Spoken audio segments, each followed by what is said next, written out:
através da tua palavra, ministra os nossos corações, usa minha vida, Pai, como um profeta nas tuas mãos, como, ó Deus, um servo do Deus Altíssimo, que não seja eu falando, mas o teu Espírito falando através da minha vida, e que cada coração que aqui está seja um solo frutífero, um solo aberto para receber a boa semente do Evangelho. Pai, que a nossa oferta, o nosso dízimo, seja uma expressão de adoração, de louvor, de engrandecimento, de gratidão por tudo aquilo que o Senhor tem nos dado, em nome de Jesus. Amém, amém e amém. Então pode vir aqui à frente, colocar o seu envelope. Deus ama aquele que dá com alegria.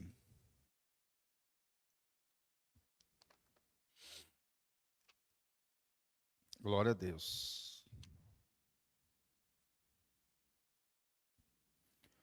Abra comigo Gênesis capítulo 1, 26.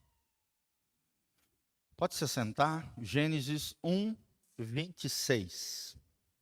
Nós estamos vendo, que a família é um projeto do coração de Deus. É um sonho e projeto de Deus. E o nosso objetivo nesse estudo da Escola Bíblica Dominical é apontar a centralidade da família no plano, no projeto de Deus, mostrando ao longo da história bíblica e identificando os fatores que ameaçam a família, especialmente na nossa geração. Tá bom? Então hoje nós vamos falar sobre a família no desenrolar do plano de Deus. Estamos baseados em Gênesis 1, 26, 27 e 28. O texto diz o seguinte: E disse Deus, façamos o homem à nossa imagem, conforme a nossa semelhança, domine ele sobre os peixes do mar, sobre as aves dos céus, sobre o gado, sobre a terra, sobre todo réptil que se move sobre a terra. E criou Deus o homem à sua imagem, a imagem de Deus o criou, homem e mulher os criou. E Deus os abençoou. E Deus lhes disse: frutificai, multiplicai-vos e enchei a terra, e sujeitai-a e dominai sobre os peixes do mar, e sobre as aves dos céus, e sobre todo animal que se move sobre a terra. Amém? Glória a Deus. Então nós vamos continuar vendo, esse lindo texto fala que Deus criou o homem e a mulher, o varão e a varoa. Aqui nós já vemos, que o casamento é monogâmico, um homem com uma mulher. O casamento é heterossexual, entre um homem e uma mulher. Tudo que passar disso não está na Bíblia, é contrário à palavra de Deus, é abominável aos olhos do Senhor. E nós vemos o conceito aqui de família, Num outro trecho, um pouquinho mais para frente, Deus fala, Deixará o homem, seu pai e sua mãe, se unirá à sua mulher, e serão os dois uma só carne. Fala comigo, os dois, uma só carne. Só Deus tem poder de transformar dois seres tão diferentes, tão complexos, em uma unidade perfeita chamada família. E a partir do casal, eles deveriam se multiplicar, e através dessa multiplicação, espalhar a glória de Deus por toda a terra. A família foi gerada para isso, querido. Para manifestar a graça, manifestar a glória, manifestar o poder de Deus por toda a terra. Como é que o homem poderia dominar sobre a criação? Como é que o homem e a mulher poderiam sujeitar tudo aquilo que Deus criou? Através dos seus descendentes, através das suas famílias. Deus nos deu o poder de exercermos autoridade, governo e sujeitarmos tudo aquilo que Deus criou para a glória do Senhor. Amém? Só que infelizmente a gente sabe, veio o pecado, o homem acabou perdendo essa autoridade, a natureza se tornou descontrolada. Hoje o homem não tem controle sobre vários aspectos da natureza. Sim ou não, irmãos? Sim, ele domina em parte. Por exemplo, entre duas camadas de terra existe um rio no meio. O homem consegue fazer uma ponte para atravessar esse rio? Sim ou não? Sim, é um exemplo de que o homem tem sabedoria dada por Deus para criar uma ponte através da engenharia e fazer uma uma ponte que atravessa de um lado para o outro, como aqui, né, aqui entre Novo Mundo e Guaíra. Isso é engenharia humana, é o homem exercendo o seu governo sobre a criação, é o homem exercendo o seu domínio sobre as coisas criadas. Mas, infelizmente, o homem não tem mais essa plenitude de domínio total de governo sobre toda a criação. O homem, por exemplo, não domina um vendaval, um vulcão que explode, um terremoto. Ele não tem domínio sobre isso. E todas essas manifestações trágicas, climáticas, não existiam até então. Até o pecado de Adão e Eva, a natureza, o jardim do Éden era perfeito, era harmônico. Não tinha anomalia nenhuma. Não existia, por exemplo, irmãos, espinho, abrolhos, não existia ervas daninhas, pragas, nada disso. Tudo isso veio através da corrupção do pecado que afetou toda a natureza humana. E a Bíblia diz lá em Romanos, capítulo 8, que a natureza, ela está numa ardente expectativa da manifestação dos filhos de Deus, desse dia glorioso, onde Deus vai manifestar os seus filhos através da glorificação, e aí então, esse cativeiro do pecado, da qual toda a natureza está submissa, está afetada, a natureza, a criação vai ser redimida, restaurada para a glória de Deus. Amém? Quem quer participar dessa coisa gloriosa? Desse momento extraordinário chamado glorificação dos filhos de Deus, onde eu e você seremos ressuscitados se estivermos mortos, ou então seremos transladados, arrebatados, nos encontraremos com Jesus nos ares, e depois voltaremos com Ele, governar sobre a terra, nessa restauração plena de toda a natureza, onde o pecado, o diabo, os demônios, todo o mal vai ser tirado da terra, e a terra voltará a se estabilizar, a viver de forma harmônica, pacífica e abençoada. E a família faz parte de tudo isso. A família é um projeto de Deus. Fala comigo, a família é um projeto de Deus. É uma ideia de Deus.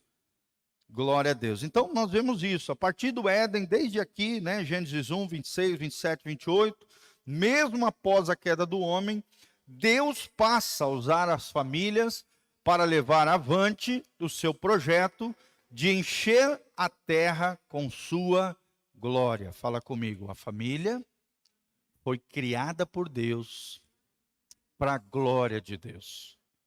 E aqui surge uma perguntinha, será que eu, você, nós temos manifestado a graça, o amor e a glória de Deus através da nossa vida? Será que as pessoas que fazem parte da nossa família, os nossos entes queridos, filho, cônjuge, nossos pais, os nossos familiares, têm visto a glória, a graça, o amor de Deus através das nossas vidas? Esse é o projeto de Deus. Então, poderíamos, por exemplo, nos lembrar de Noé, né, lá em Gênesis 7:1, e de tantos outros que foram salvos através das suas famílias. Por causa da fé de Noé, todos os outros entes queridos foram salvos por Deus. A família de Noé foi salvo dentro da arca. Sim ou não? E o que é a arca para nós hoje, irmãos? A arca, em primeiro lugar, é um símbolo de Jesus. Quando estamos nele, somos protegidos do juízo que virá sobre a terra. Quando estamos em Cristo, nele, na arca da salvação, assim como Noé foi salvo na arca de madeira, né, com betume, que era uma espécie de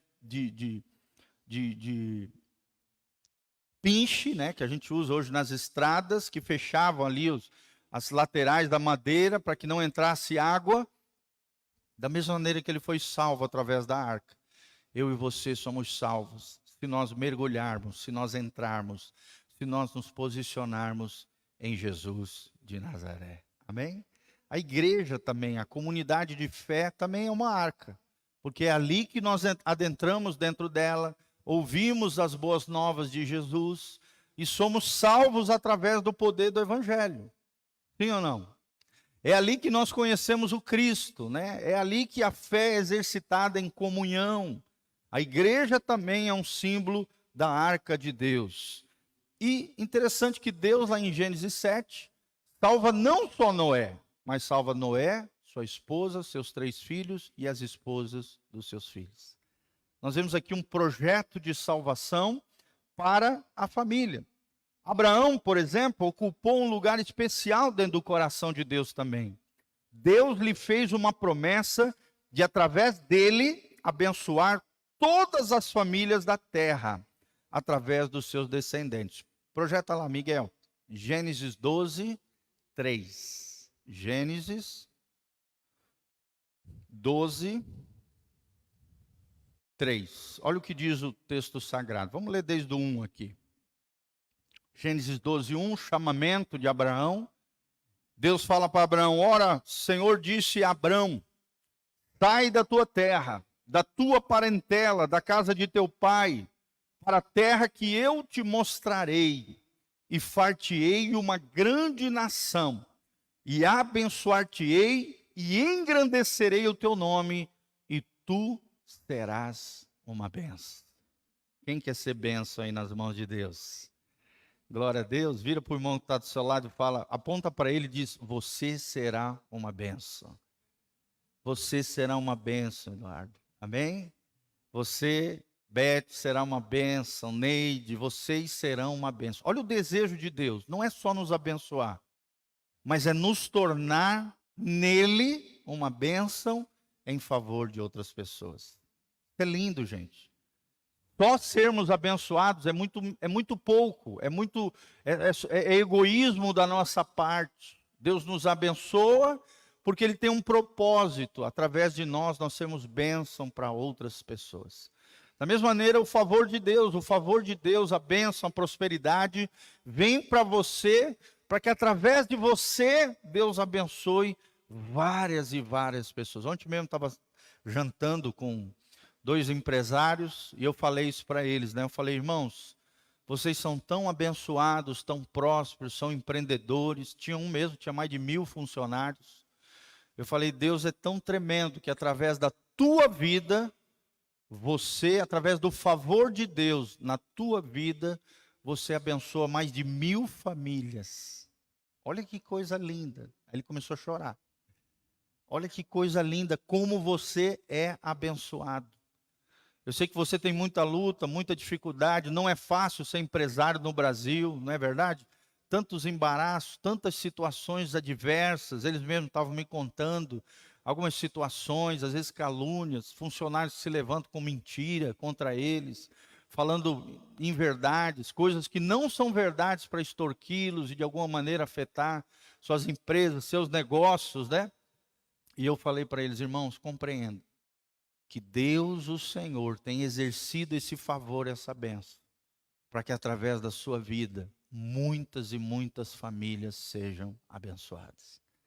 São mais de 1000 famílias abençoadas através da tua vida. Então você é abençoado. O seu chamado, a sua vocação é diferente da minha vocação, do meu chamado. Eu sou mais rico que você, eu falo para ele, porque eu trabalho com o maior tesouro do mundo, que são as vidas, as almas. A Bíblia diz que uma alma vale mais do que todas as riquezas desse mundo. Olha que coisa linda. Aí eu falei: eu sou mais milionário do que você, porque a minha riqueza é maior do que a sua.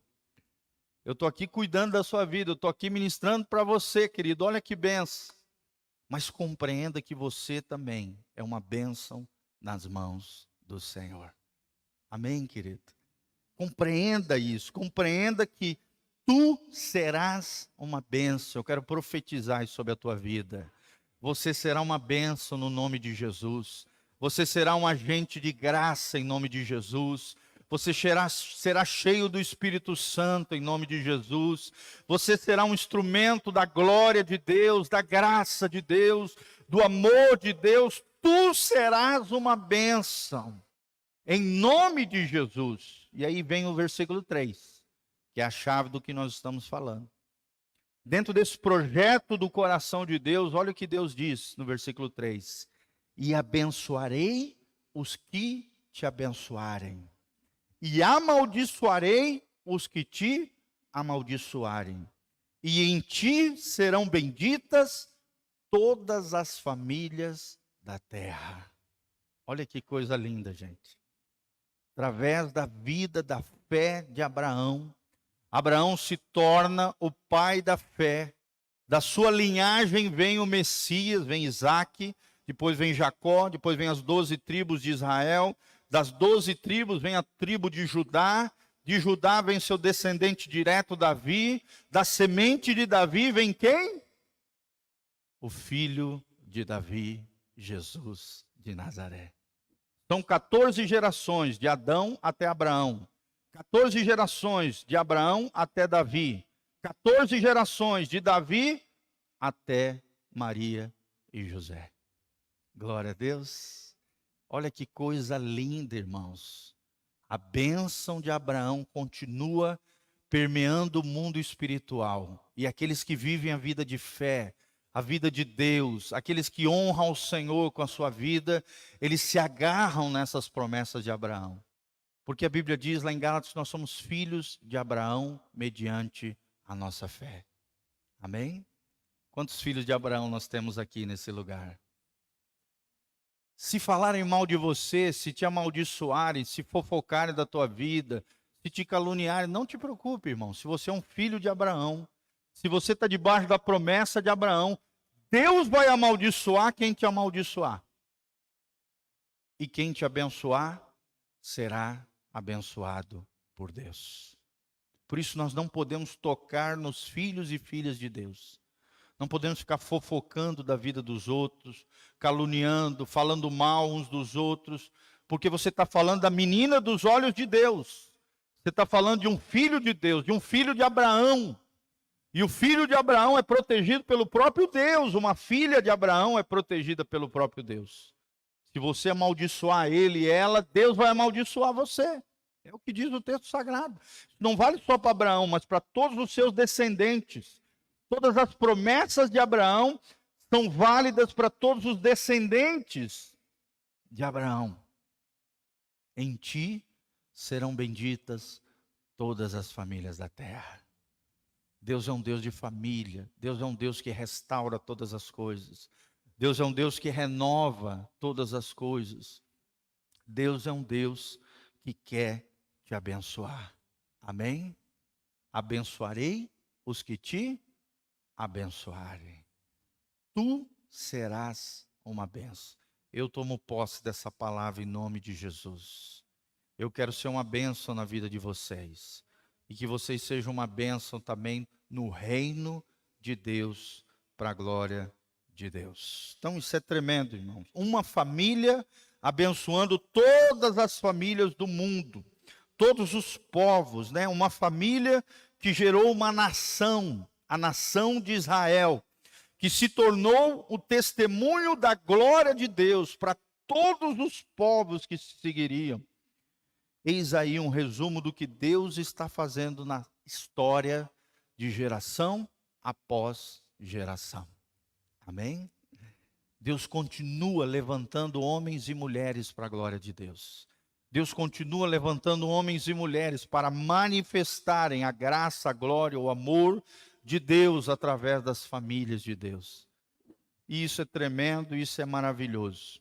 E aí surge uma outra família que nós vamos falar aqui. A família de Nazaré. Fala comigo, a família de Nazaré. Que família é essa? José, Maria, Jesus e seus irmãos. Glória a Deus. Por exemplo, o livro de Judas, que você tem na Bíblia aí, no finalzinho da Bíblia, provavelmente, dizem os especialistas, esse Judas era irmão de Jesus. E aí você lê ali, né? A epístola, a carta ali de Judas, você é abençoado pelo irmão de Jesus, pela família de Nazaré. Olha a promessa que foi feita a Abraão, ela teve o seu ápice, né, o seu apogeu, no cumprimento de uma família de Nazaré. Nazaré era uma terra desprezada. Jesus nasceu nessa terra desprezada. Várias vezes nos evangelhos você vai ver, será que existe alguma coisa boa que possa vir de Nazaré? Jesus foi desonrado entre os seus, está lá em Marcos capítulo 6. E muitas vezes ele não conseguiu operar milagres e maravilhas porque ele foi desonrado no meio da sua terra, pela sua gente. Mas graças a Deus pela essa família de Nazaré. Então, chegada a plenitude dos tempos, conforme diz Gálatas, Deus enviou seu Filho unigênito para nascer de uma mulher. Olha só como Deus ama as mulheres. Jesus não nasceu de um homem.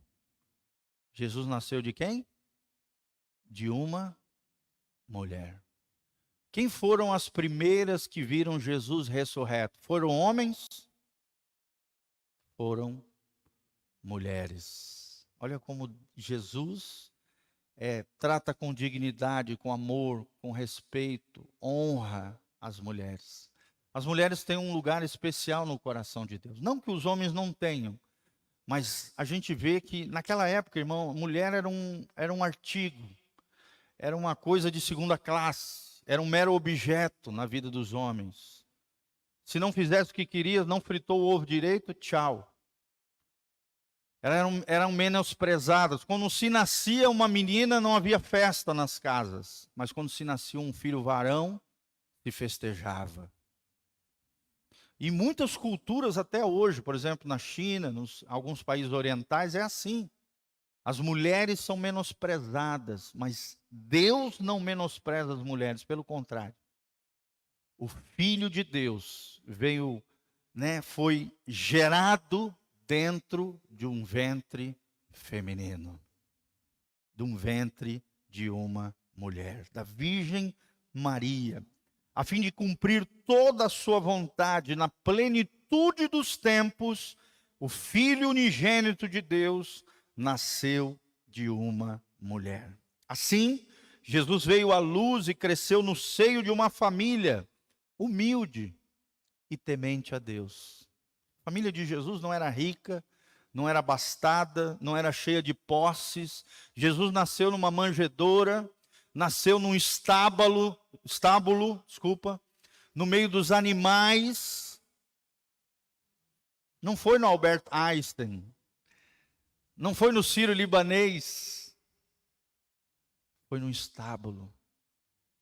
Sim ou não, gente? No meio dos animais. Na humildade, gente. Olha só, Deus usa coisas humildes. Deus usa famílias humildes. Deus usa coisas pequenas para fazer grandes coisas. Deus usa os improváveis. Deus usa gente de Nazaré, uma terra desprezada, uma terra menosprezada, mas dali veio o Salvador de toda a humanidade. Amém?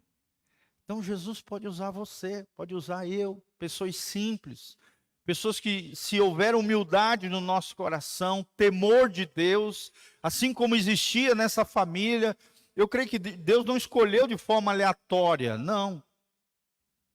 Deus escolheu de forma específica. Maria tinha um coração especial. José era um homem diferenciado. Sim ou não, irmãos? Sim. Você vê quando o anjo vem trazer a notícia para Maria, o que Maria fez? Se rendeu àquela mensagem celestial e disse: cumpra-se o Senhor conforme a sua vontade. Uma mulher que se rende, uma mulher que se entrega à vontade de Deus, uma família humilde, mas uma família que temia o Senhor. Você vê os anjos aparecendo para José, e guiando José, vai para o Egito. E aí foram para o Egito e escaparam das mortes das crianças que foram mortas por Herodes. Nós vemos um homem guiado por Deus, um homem que criou Jesus de forma extraordinária, uma família simples, a família de Nazaré. Antes de ser conhecido como Messias, todos sabiam que Jesus era o filho de um carpinteiro. Jesus era filho de um carpinteiro. Sim ou não, irmãos? Até hoje a carpintaria é um ofício simples. Sim ou não, irmãos? Sim. Era um filho de um carpinteiro. Tem até um livro muito lindo de um autor norte-americano, Josh McDowell. O nome do livro é Mais que um Carpinteiro. Mais que um carpinteiro. Olha que coisa linda. É um livro extraordinário que eu já li, recomendo para os irmãos. Jesus era filho de um carpinteiro. E quem eram sua mãe e seus irmãos?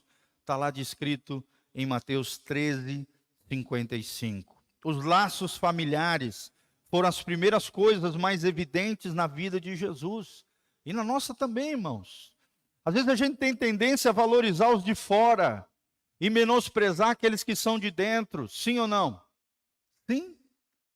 O brasileiro tem essa mania, valoriza o que é americano, o que é europeu, mas desvaloriza o que é nosso, o que é da nossa pátria. O profeta na sua casa não tem honra. A gente é bom para desonrar os que estão perto e honrar os que estão fora. Está tudo errado isso. Isso é pecaminoso, faz parte de uma natureza caída, pecaminosa. A gente trata bem os de fora e menospreza os de dentro. Isso é errado. Isso é terrível, irmãos. Os primeiros laços, os primeiros afetos, a família é mais importante do que qualquer coisa. Do que qualquer coleguinha, amigo, querer agradar os outros e ferir e machucar os que estão mais próximos. Isso é errado. Como eu já vi gente assim. Maridos que são maravilhosos com os amiguinhos lá de fora. E terríveis com as mulheres e os seus filhos dentro de casa. Pessoas que tratam bem e veneram todo mundo lá fora.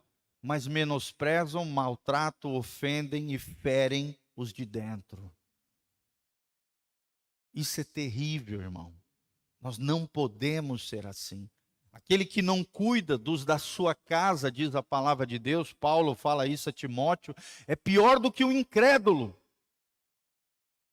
E infelizmente o ambiente religioso está cheio de pessoas assim, que são lindos e maravilhosos na igreja, mas são terríveis dentro das suas casas. Nós não podemos ser assim, amém? As mulheres precisam honrar os seus maridos, os maridos precisam se sacrificar, amar e cuidar das suas esposas, os filhos precisam honrar e amar os seus pais. E o ambiente da casa precisa ser um ambiente de honra, de amor, de graça, para a gente ver a glória de Deus, os milagres de Jesus ali dentro. A desonra não pode imperar. A desonra, o desprezo, a indiferença, a frieza não pode reinar. Amém? Amém, irmãos? O seu melhor deve ser guardado para os de perto. Coloca a mãozinha no seu coração e fala: o meu melhor tem que ser guardado e revelado para os de perto. É ali que tem que surgir o melhor homem, a melhor mulher, o melhor filho, a melhor mãe. O melhor de você tem que ser derramado para os de perto. Amém? Que as pessoas sejam apaixonadas por nós, que tenhamos vidas apaixonantes, que os nossos filhos olhem para nós e desejam ser aquilo que nós somos. Desejam ter o casamento que nós temos. Desejam ser homens e mulheres de Deus, assim como nós somos. Amém? É isso que Deus está falando. Laços familiares foram as primeiras coisas mais evidentes na vida de Jesus. Vocês acham que aonde que Jesus aprendeu a ter ternura, compaixão, misericórdia dos demais? Nos primeiros laços familiares de Maria e de José. Era um homem e mulher que temiam a Deus. Homens e mulheres piedosos. Homem e mulher cheio da graça, da glória e do temor do Senhor. Amém? Claro que Jesus era Deus, mas também era homem. A Bíblia diz que ele aprendeu por meio daquilo que ele obedeceu. Jesus também aprendeu. Vivendo aqui entre os homens. Ele pisou as nossas sandálias, ele trilhou os nossos caminhos, ele experimentou o que é a condição humana. Por isso que ele pode nos socorrer lá do céu. Amém? A encarnação deu a Cristo essa vivência, essa experiência de experimentar na carne, no corpo, aquilo que eu e você experimentamos nessa vida. Jesus tem essa experiência. Por isso Ele pode te socorrer. Por isso Ele pode te ajudar. Por isso Ele pode te abençoar. Por isso Ele pode ser o teu advogado fiel, o teu intercessor ao lado de Deus Pai. Amém? Amém, irmãos? Aleluia. Ele está sentado à destra de Deus Pai. À direita, Ele é o right hand, a mão direita de Deus. O assessor, o primeiro-ministro, né? o braço direito de Deus, quem é? Jesus. É Jesus de Nazaré. Não por coincidência, irmãos, Ele começou o seu ministério público numa festa de casamento. Não foi à toa, está lá em João capítulo 3. Jesus começa o seu ministério diante das pessoas numa festa de casamento, transformando água em vinho. O que era para ser um problema virou uma bonança, virou alegria. Vinho é um símbolo da alegria do Senhor. Quando Jesus entra num problema, Ele transforma aquele problema numa grande bonança, numa grande festa. Ele consegue mudar circunstâncias, Ele consegue mudar situações. Se ouvimos o direcionamento do Espírito Santo, o direcionamento de Jesus, a própria Maria disse, olha, disse aos servos que estavam com seus cântaros para serem cheios, fazei tudo o que Ele disser. Sim ou não, irmãos? Em outras palavras, Maria está dizendo para mim e para você, obedeçam a Jesus, ouçam a voz de Jesus, obedeçam as orientações de Jesus. E Jesus vai transformar a sua água em vinho. Amém? Aleluia! Jesus pode transformar casamentos, relacionamentos, família, relacionamento com os filhos. Jesus pode fazer isso, transformar água em vinho. Como quem diz, eu vim para trazer vida à família. Eu vim para trazer alegria aos lares. Eu vim para transformar as circunstâncias. E por último, irmãos, uma igreja que nasceu nos lares. Além do exemplo da família de Abraão, de Noé, que nós vimos hoje, além do exemplo da família de Nazaré, da família de Jesus, nós vemos que uma igreja surgiu a partir dos lares. Fala comigo, o meu lar é minha primeira igreja. Onde é que começa a igreja? Nos lares. Glória a Deus.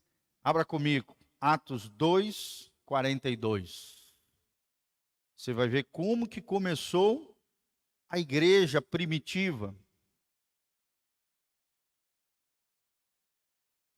Atos dos Apóstolos 2, 42.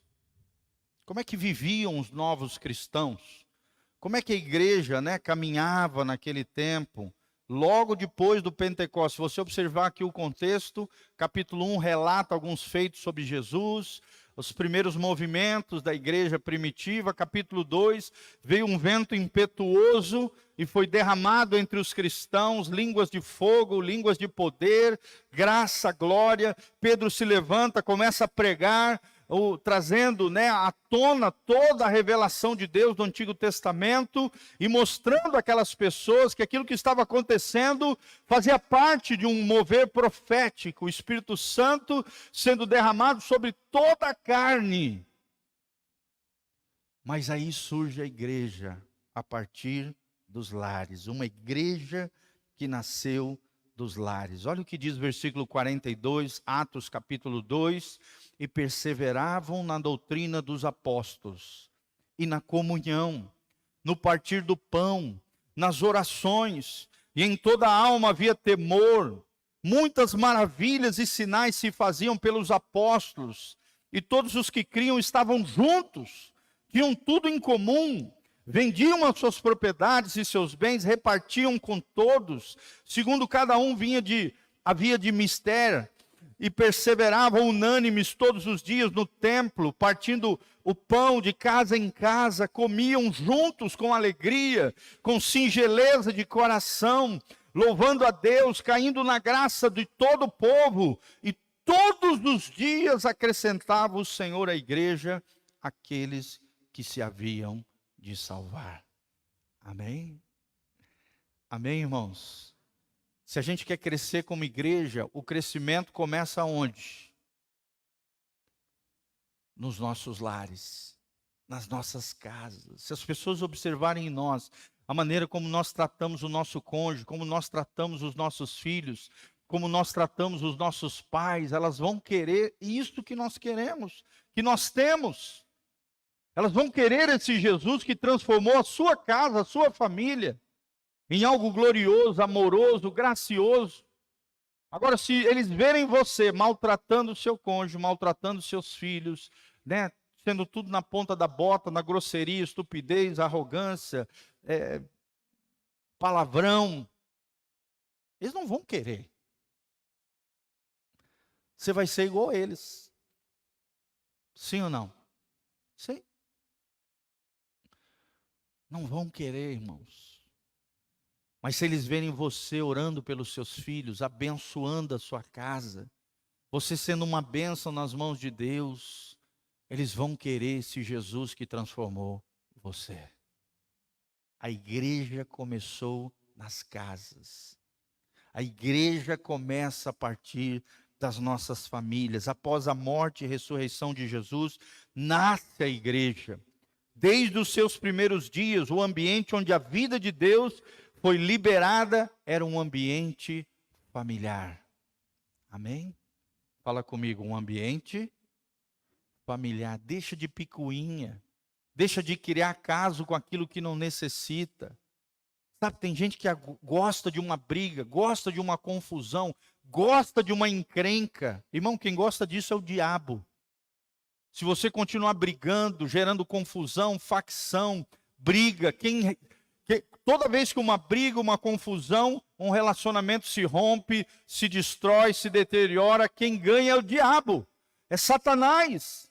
Satanás triunfa quando tem ausência de paz e guerra se estabelece nos relacionamentos.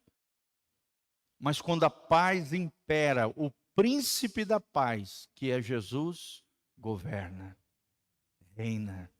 Amém? Então, se tiver que abrir mão, abra mão. Se tiver que renunciar, renuncia. Se tiver que flexibilizar, flexibiliza. Se tiver que pedir perdão até do que você acha que você não fez, peça perdão. Quem se humilha, Deus exalta. Mas quem se ensoberbece, Deus humilha. Se não houver quebrantamento, humildade, reconhecimento de erros e falhas, pedido de perdão, não há redenção, não há reconciliação. Quando há reconciliação e restauração, Jesus triunfa. Quando não há restauração e reconciliação, o diabo vence. Quando você gosta de briga, confusão, né? Maltratar, ofender, xingar, bate-boca, facção, isso faz parte das obras da carne. E a Bíblia diz: os que tais coisas praticam não herdarão o reino de Deus. Se você não se arrepender desses comportamentos, dessas atitudes, dessas mazelas da sua alma, você não vai para o céu, irmão, você vai para o inferno, porque não se arrepende de erros e falhas.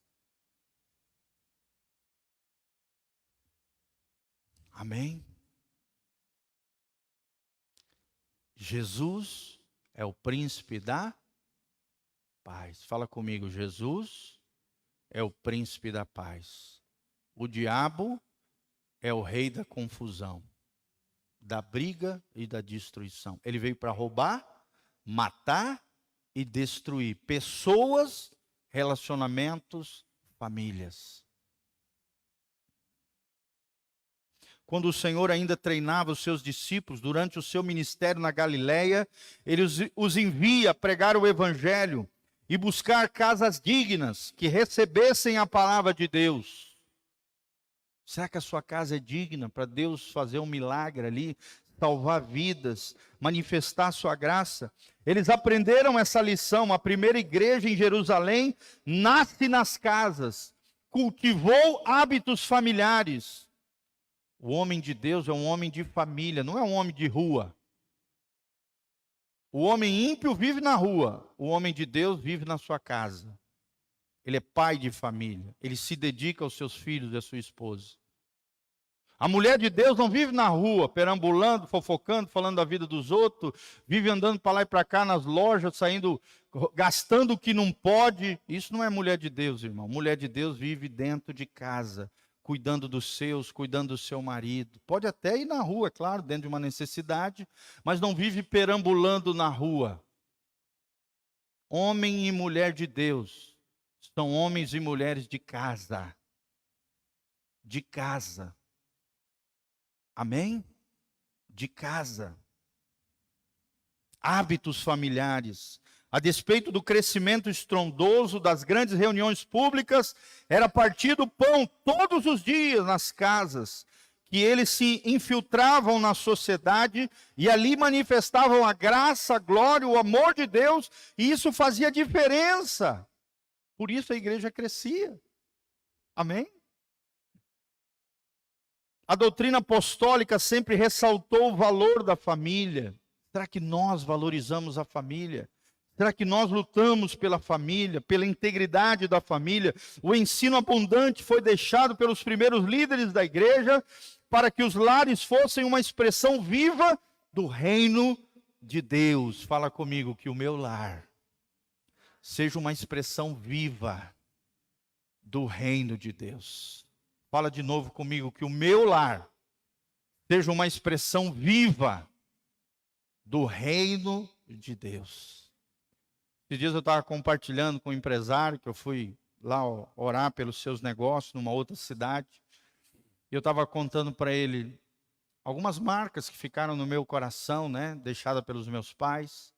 Eu me lembro que com 7, 8 anos de idade, meus pais colocavam nós de joelho para orarmos em favor das nossas esposas e maridos. No caso das minhas irmãs, marido. No caso meu e do meu irmão, orarmos pelas nossas futuras esposas. Com 7, 8 anos de idade, nós já dobrávamos o joelho e orávamos pelas nossas esposas. Olha que coisa linda, gente. Eu pergunto para vocês, será que Deus ouviu essa oração? Sim ou não? É claro. Onde é que eu aprendi? Dentro de casa. Onde é que eu aprendi como é que eu deveria ser amoroso com a minha esposa? Vendo o exemplo do meu pai. Talvez você olhe para mim e diga, pastor, mas na minha casa não houve isso. A partir de você pode haver essas coisas. Amém? Deus faz nova todas as coisas. Nós esquecemos das coisas que para trás ficam. A partir de você, em ti serão benditas todas as famílias da terra. Você pode ser uma bênção. Vou dar um exemplo, meu próprio pai. Meu avô era muito grosso, estúpido. Era um homem violento, deixou traumas terríveis no coração do meu pai. Mas a partir do novo nascimento, da experiência que ele teve com Jesus, ele decidiu fazer algo diferente. A partir dele, uma nova semente abençoada, 4 filhos surgiram para a glória de Deus. Porque Jesus é aquele que repara, é aquele que restaura todas as coisas. Se houver um alinhamento do nosso coração com o céu, meu irmão, tudo pode ser restaurado, tudo pode ser redimido, tudo pode ser transformado a partir de você. Você será uma bênção. Amém? Coloca a mãozinha no seu coração e fala assim, eu serei uma bênção. O meu lar será uma expressão do reino de Deus, da graça de Deus. Aleluia. As cartas de Paulo e Pedro estão cheias de recomendações e princípios sobre esse tema, família, lar, casamento, filhos, numa demonstração clara que as famílias abençoadas são a base de uma igreja gloriosa. Amém? Fala comigo, famílias abençoadas, igreja gloriosa. Se as nossas famílias forem fortes, irmãos, a igreja será forte. Será forte. A partir de nós. A partir da nossa vida, querido. Será forte, será abençoada a partir de você. Ah, pastor, mas se o outro não quiser nada com nada, Deus vai tratar com ele. E se ele não responder ao chamado da família, da vocação, do casamento, Deus arranca aquela pessoa e coloca uma outra pessoa no lugar melhor do que ele ou ela. Não era o que Deus queria, não é o projeto inicial de Deus. Mas existe uma lei no mundo espiritual que é a lei da substituição. Se você não permite a restauração de Deus, se você endurece o coração, se você não responde ao chamado e à vocação do matrimônio, do ambiente familiar, da família, Deus arranca e coloca outra pessoa no lugar. Era para ser você. Era para ser a sua vida. Mas endurecendo o coração, o projeto de Deus não vai parar. O projeto de Deus não para por causa de seres humanos. Ele continua avançando. E aí entra a lei da substituição.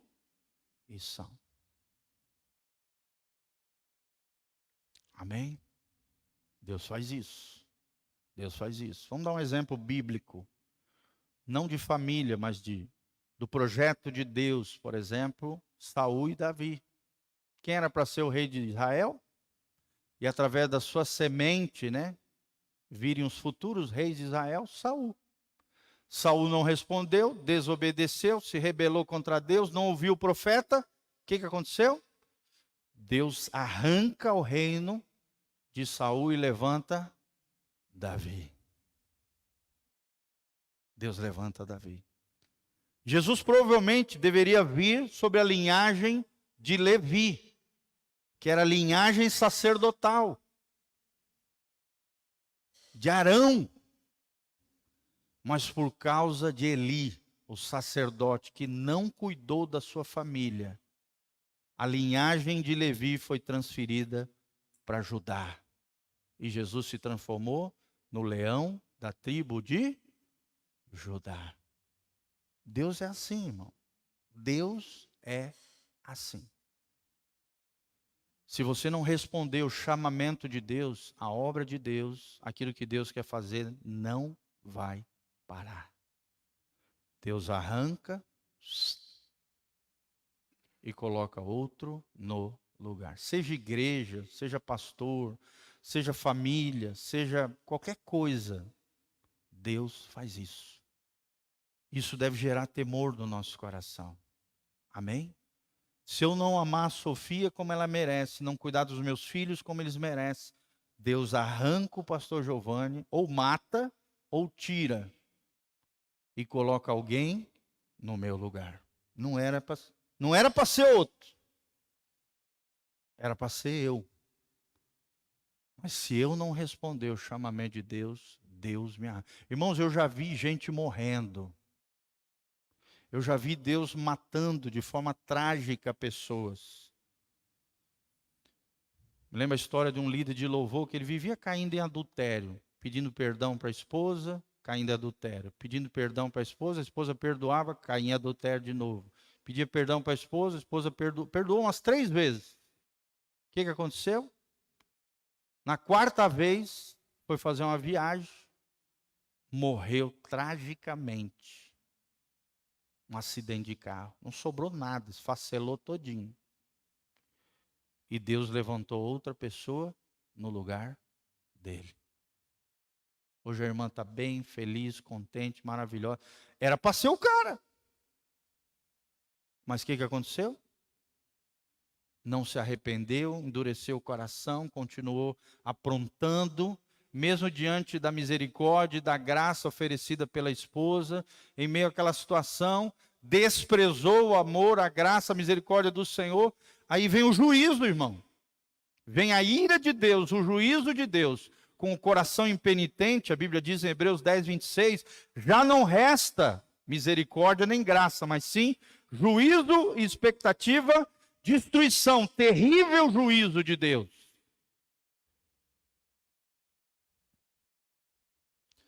Porque quando você vive uma vida sem arrependimento, é a mesma coisa que você olhar para Jesus na cruz, subir lá na cruz, arrancar ele, jogar ele no chão, pisar em cima dele, cuspir no sangue de Jesus e violentar o Espírito Santo que habita em você.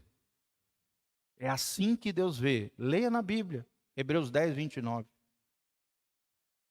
Ai de quem pisotear no Filho de Deus, cuspir no sangue da aliança e violentar o Espírito da graça que habita em vós. Agora imagina Deus vendo você fazendo isso com Jesus.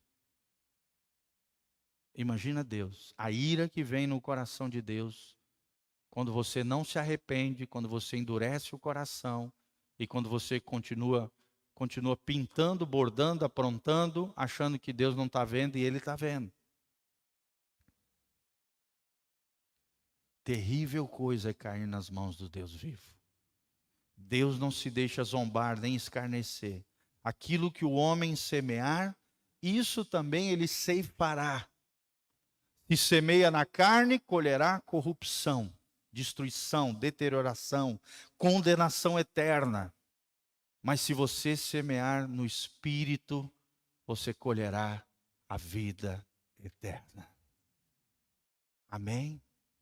Viva no Espírito. Tenha um coração quebrantado, arrependido, humilde, assim como a família de Nazaré. Olha o exemplo de Eli e olha o exemplo de Samuel. Samuel não, de Saul. A lei da substituição. Fala comigo, está amarrado em nome de Jesus. Eu não quero experimentar essa lei na minha vida, gente. Eu não quero. Eu e vocês, nós vamos responder o chamamento de Deus para a nossa vida. Amém? Vamos responder o chamamento de Deus para a nossa vida. Glória a Deus. Famílias abençoadas são a base de uma igreja gloriosa. Fala comigo, famílias abençoadas são a base de uma igreja gloriosa. Que a minha família seja uma expressão viva do reino de Deus. Amém? Vai ter percalços? Vai. Vai ter faísca? Vai. Vai ter conflito? Vai. É um mar de rosas? Não.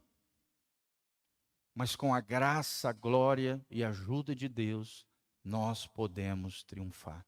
Você que está aqui, às vezes divorciado, viúvo, viúva, Deus pode fazer nova todas as coisas na sua vida. Amém? Talvez para trás foi uma tragédia. Para frente pode ser só glória, só bênção, só graça.